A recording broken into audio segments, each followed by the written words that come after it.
All right, what's happening? So, we got some picks for you for the UFC Blachowicz versus Rakic.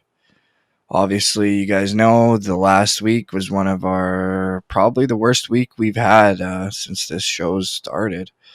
I mean, horrible week for betting, but what can I say? I always tell you guys don't just take my picks unless it aligns with your picks as well, right? So use your perspective, use your judgment, and if it happens to align with mine, then take it.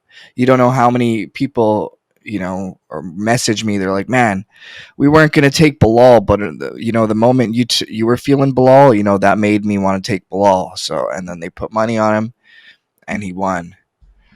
What can I say? Um, the last few UFCs, if you guys notice, we've been taking all underdogs. UFC Vegas odds makers, or Vegas odds makers in general, they're the number one odds makers in the world. You're talking about the best of the best that they get. They got teams of people that they do to make these odds, and they're the best in the world at these. And we've been going against them, if you noticed. Justin Gaethje was an underdog. Before that, Marlon Chito Vera was an underdog. Before that, Bilal Muhammad was an underdog. So we're going against the best people in the world and getting underdog picks. But this week, we're going to switch it up. We're going to parlay some favorites. But yeah, man, just a horrible week. We're going to try to turn that around, parlay some favorites, hopefully.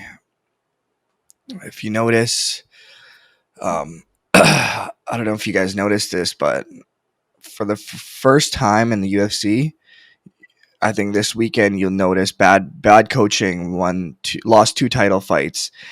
And I'm a Trevor Whitman fan. I think Trevor Whitman's a great coach. He won Coach of the Year last year.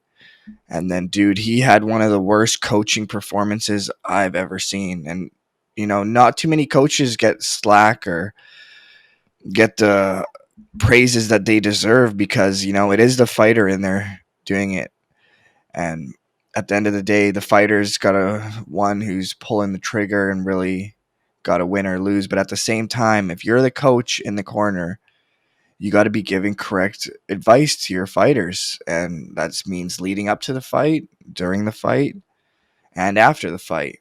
And it just started horrible. But for Trevor Whitman, the moment he's telling Rose Namajunas that she's winning the fight, keep doing what you're doing. You're up 4 rounds. Wait, what?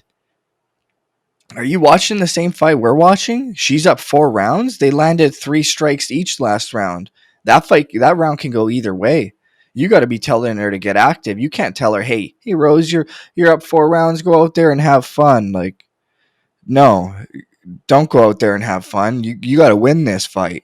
This is your title on the line. This is millions of dollars on the line that you're going to lose if you lose your belt. So I didn't see that urgency in the corner. And I think bad coaching lost Rose Namajunas her title. If they were really pushing her to push that pace, they got to really, you got to know your fighter and you got to know what drives them. So that was just horrible coaching by Whitman. Then you hear the stories he's not getting jiu-jitsu coaches in for Justin Gaethje. Man, you hear he dropped Charles Oliveira twice, drops him twice, and you hear Whitman, "Don't go in this guard." Dude, you drop him twice, you got to follow up. If you hurt someone, you're not going to just, very rarely are you going to hit someone and they're just completely unconscious in the UFC at this high of a level. You drop someone, you have to follow up. Then the ref will stop the fight. I don't care how dangerous his guard is. You got to go in there. It's going to be hard when he's hurt. You got to go in that guard, start dropping bombs. Then you can disengage if he does happen to recover, but you got to at least go in there. You can't just drop him, let him recover, then let him stand up. You notice the difference. Charles Oliveira dropped Justin Gaethje. Did he let him stand up? No. He jumped right on him. And that's exactly what Justin Gaethje did. He didn't. Bad coaching. And you could see he wasn't comfortable in those jiu-jitsu matches because Trevor Whitman didn't bring any jiu-jitsu coaches in. I didn't think that would be an issue. I thought Trevor Whitman was a smarter coach than that. And you hearing him just step out of the guard there. Like, you have him hurt, you got to go in and finish him, dude. I don't care how dangerous his jiu-jitsu is. If you hurt him, you got to go in for the kill. Otherwise, you're going to get killed. And that's what you've seen happen. Charles Oliveira dropped him, and he jumped on him right away. That was the difference. I find a lot of these coaches now, they're getting that John Danaher syndrome, where you go on Joe Rogan, they keep telling you how great of a coach you are, which, don't get me wrong, John Danaher is a great jiu-jitsu coach, one of the best jiu-jitsu coaches. But you notice for his last fight with Gary Tonin, wasn't too good, dude. He's Gary Tonin's striking coach. John Danaher is a jiu-jitsu coach. There's no reason he should be Gary Tonin's striking coach. He has no background. He's never competed in kickboxing, never competed in boxing, but yet you're going to be this guy's striking coach at this high of a level, the professional level? Come on, bro. Let's be realistic. Oh, I'm his jiu-jitsu coach. He's his nutritionist. He's his yoga teacher. He's his physiotherapist, massage therapist, stretching coach. He's his fucking life counselor, marriage counselor. Like, come on, bro. Like, let's stick to jiu-jitsu. Stick to what you're good at. Don't have an ego. You want your fighter to have the best possible outcome.